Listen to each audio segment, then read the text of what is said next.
Olá pessoal, novamente estamos aqui reunidos, vocês aí e eu aqui, sou o Diácono Luciano, estamos aqui com mais um encontro onde nós vamos estar falando sobre o Novo Testamento, nos aprofundando cada vez mais, tentando aprender um pouquinho mesmo estando em casa.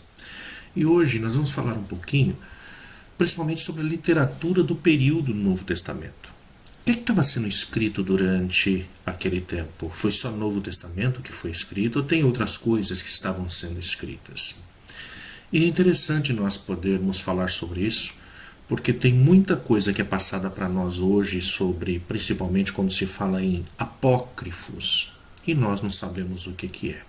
Então, a literatura desse período. Muitos tipos de literatura foram escritos pelos judeus durante a época do período que nós chamamos de interbíblico, porque vai entre o Primeiro Testamento e o Segundo Testamento. Dentro desse período, portanto, nós temos uma literatura vasta que é escrita. Entre elas nós temos história, nós temos ficção, nós temos sabedoria, nós temos gêneros devocionais e também e principalmente gêneros apocalíptico. A maior parte desses escritos acabaram se perdendo. E o que sobreviveu se fez através dos judeus cristãos. Judeus cristãos.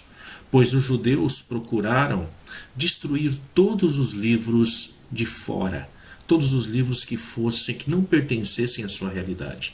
Tudo isso teria que ser destruído. Os judeus cristãos, por outro lado, eles acabavam guardando essa literatura. Mas como assim judeus cristãos? Quando nós falamos num outro encontro sobre os vários grupos que existiam na época do Novo Testamento, quando ele estava sendo escrito, nós falamos sobre grupos de saduceus, fariseus, zelotes e tantos outros grupos. Entre eles havia um grupo também dos cristãos, como nós citamos em um outro encontro. Os cristãos, portanto, eram judeus. Judeus que acreditavam na vinda do Messias. Esse grupo era um entre tantos outros grupos dentro do judaísmo. E com o tempo, esses vão abrindo-se para receber pessoas vindas do paganismo, ou seja, não fica um grupo fechado somente dentro do judaísmo. Esse grupo, portanto, depois da destruição do templo, que vai acontecer no ano 70, esse grupo cada vez mais está aberto para outras pessoas de outras crenças para que possam estar adentrando nesse grupo de judeus cristãos. E os judeus da ala, nós podemos dizer, tradicional, esses não eram adeptos de receber uma liturgia, uma literatura de fora. Esses judeus cristãos, sim, esses, portanto, guardavam muito desse material, muito desses livros, muito dessa literatura já existente que estava correndo no meio durante aquele tempo. Foi costumeiro, portanto, agrupar esses escritos em duas classificações, que são conhecidos como, a primeira delas, apócrifos. Que são os apócrifos? São aqueles livros que foram juntados com o Primeiro Testamento em vários manuscritos da Septuaginta. A Septuaginta é a Bíblia que você tem em casa, sendo católico, e o protestante, o nosso irmão protestante, o crente, ele vai estar utilizando a versão hebraica, que é uma versão um pouco mais anterior, mais antiga. E nós temos também um segundo grupo de livros, que é o pseudo-epígrafos. O que são os pseudo-epígrafos? São aqueles escritos durante o período, mas que não são juntados à Septuaginta. Então, a Septuaginta é a versão grega da Bíblia. É a versão que, portanto, vai agrupar 7 livros a mais. Os pseudo-epígrafos, eles não entram também na versão da Septuaginta, eles também ficam de fora, enquanto que os apócrifos, eles entraram dentro da visão do Primeiro Testamento, que os católicos têm até hoje em suas mãos, em nossas mãos. O cânon encerrado do Primeiro Testamento foi formado em estágios, como nós vimos anteriormente, não é uma coisa que se faz de uma hora para outra. Muitas vezes quando nós olhamos e lemos a Bíblia, dá a impressão de que tínhamos um secretário, né? que fosse atrás, assim como nós temos em nossas paróquias, em nossas igrejas, que secretarias, reuniões, teríamos também alguém que fosse caminhando e tudo aquilo que fosse acontecendo, ele estava ali atrás escrevendo. Não é bem assim que acontece. A Bíblia demorou séculos para ser escrita. E o cânon encerrado do Primeiro Testamento foi formado por estágios e não se completou até, vamos dizer assim, pós-guerra judaico-romana. A guerra judaico-romana ela acontece entre os anos 66, quando ela começa, 66 depois de Cristo, e termina no ano 70 com a destruição do templo. Quando se tornou evidente, então, nessa época, que o cristianismo e o judaísmo haviam se definitivamente separado, com nenhuma esperança de reconciliação. É claro que em algumas cidades os dois grupos continuam caminhando juntos, mas a partir da destruição no ano 70, o que nós vamos acontecer? Um dos grupos que nós falamos, que é o grupo sobrevivente, o grupo dos fariseus, eles fogem da região, são expulsos, na verdade, de Jerusalém e vão para a região costeira, uma cidadezinha chamada Iavne, hoje conhecida como Jope. E lá eles vão ter que repensar o judaísmo. Enquanto que um outro grupo, o grupo que nós vamos chamar de judeus cristãos até então, eles vão se refugiar vão em direção do Mar Morto e de lá sobem para a região da Galileia. E lá vão se fixar e a partir dali vão se espalhando então por todo o mundo. Então esses são os dois grupos que vão sobreviver, portanto, a essa guerra judaico-cristã. E a partir daí, a briga entre esses dois grupos é para realmente provar quem que é o herdeiro da palavra de Deus, quem que é aquele que faz a sua melhor interpretação, quem é aquele que é o mais justo, o mais santo.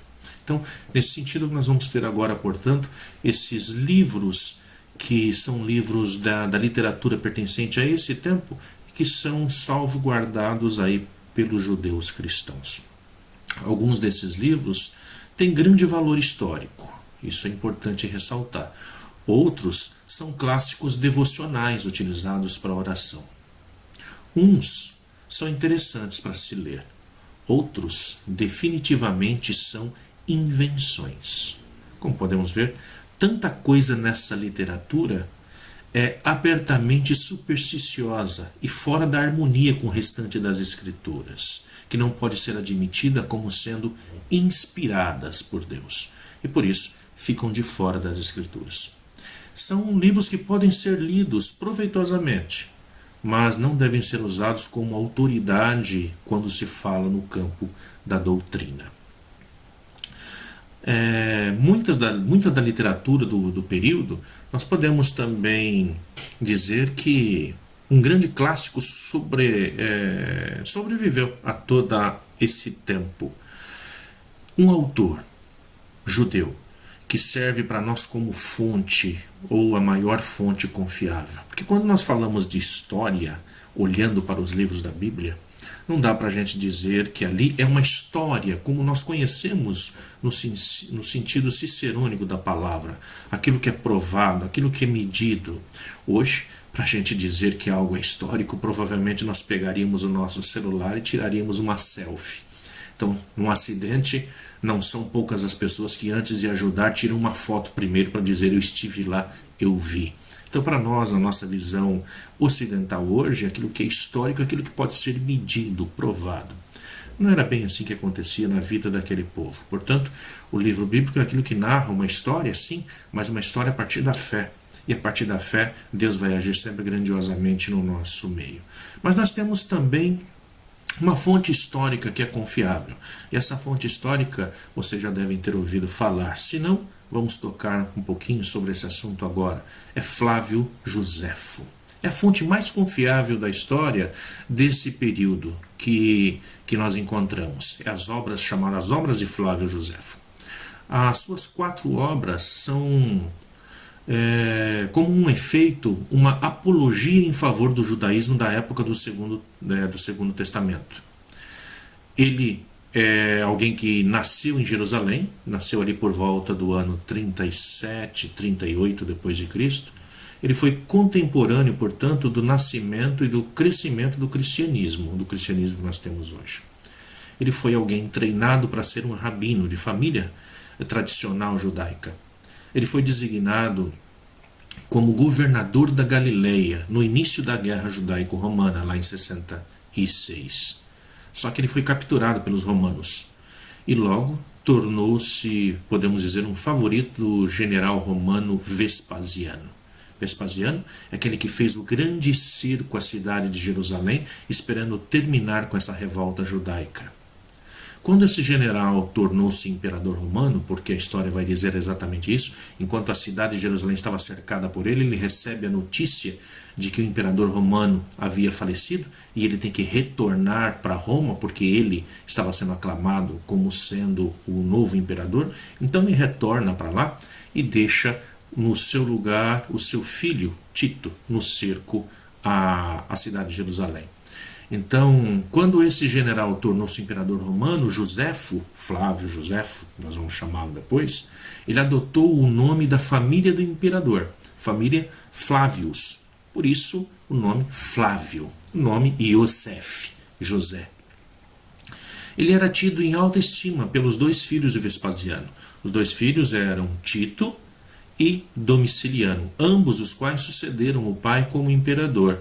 Então, lembrando, quando Vespasiano tinha cercado Jerusalém, ele tem que retornar para Roma e no seu lugar Tito fica com o cerco a Jerusalém. Quando no ano 70, eu costumo dizer que Tito é general, novo, querendo provar ao pai a sua capacidade, rapaz novo com sangue nos olhos, é aquele que, portanto, invade a cidade de Jerusalém, destrói, expulsa de lá todos os judeus da cidade de Jerusalém. Ele que vai mudar o nome da cidade de Jerusalém, ele vai acabar chamando ela depois por um outro nome que nós vamos depois dar o título então de Palestina. Ele vai chamar de Aélia Capitolina, que lembra, portanto, terra de filisteus. Onde, fazendo essa mudança do nome, o que ele está querendo dizer realmente para os judeus daquela época é: assim como vocês expulsaram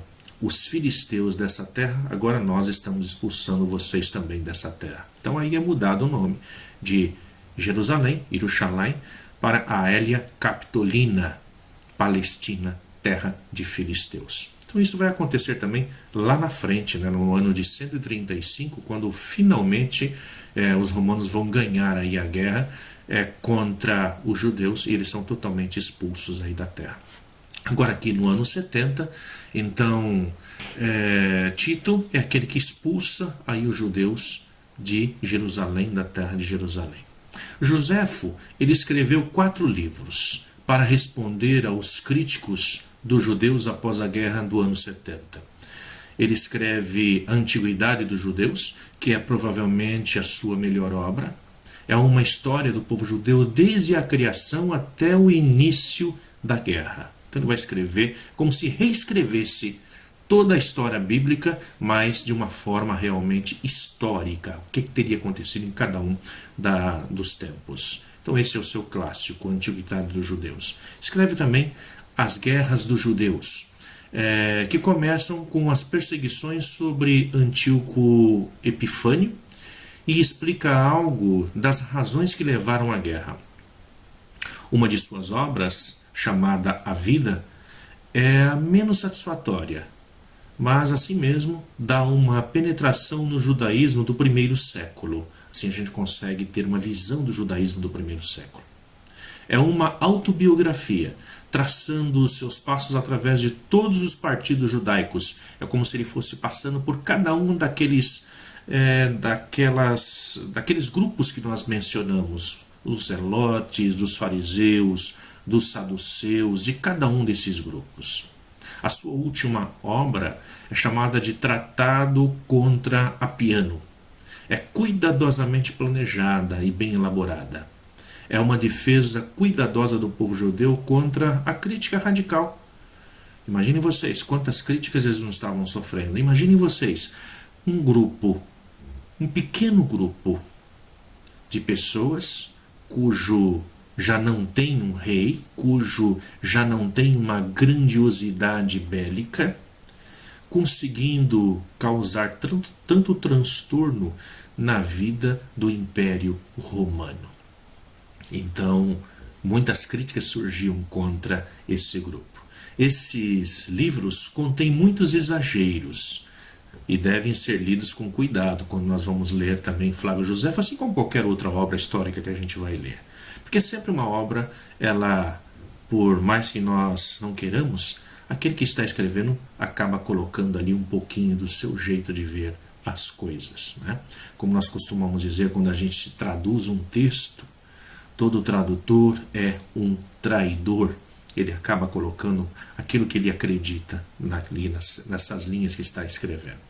Contudo, falando de Flávio Josefo e das suas obras, é a nossa fonte primária para muito dos materiais utilizados no estudo desse período. Então eu trago aqui para apresentar para vocês a grande obra de Flávio Josefo, nesse livro, História dos Hebreus. Eu costumo dizer que é um livro de cabeceira, né? Então vejam a grossura dele, é um livrinho de cabeceira para a gente ler numa noite? Não. Eu costumo chamar de livro de cabeceira porque é aquele que dá para a gente colocar debaixo da cabeça e apoiar quando a gente está com problema de refluxo, né? Fica um pouquinho mais alto aí. Ou pelo menos dá um torcicolo danada. Vale a pena ler, vale a pena a gente se apoiar. Todo historiador, todo biblista conhece Flávio Josefo, estuda um pouquinho a parte histórica a partir do ponto de vista de como que ele apresenta as coisas. O cânon e o texto do Segundo Testamento. A gente fala do Novo Testamento ou do Segundo Testamento, um dos nomes que nós costumamos apresentar. E muitas vezes quando nós vemos ou lemos o Novo Testamento, nós pensamos assim que na época ele já era tido dessa forma, mas não é essa a grande verdade. Quando Paulo, por exemplo, escreveu a Timóteo dizendo que toda a escritura é divinamente inspirada, isso lá em 2 Timóteo 3, versículo 16, ele não tinha em mente o Novo Testamento. A referência era a coletânea de livros conhecidos por nós como Primeiro Testamento ou Antigo Testamento.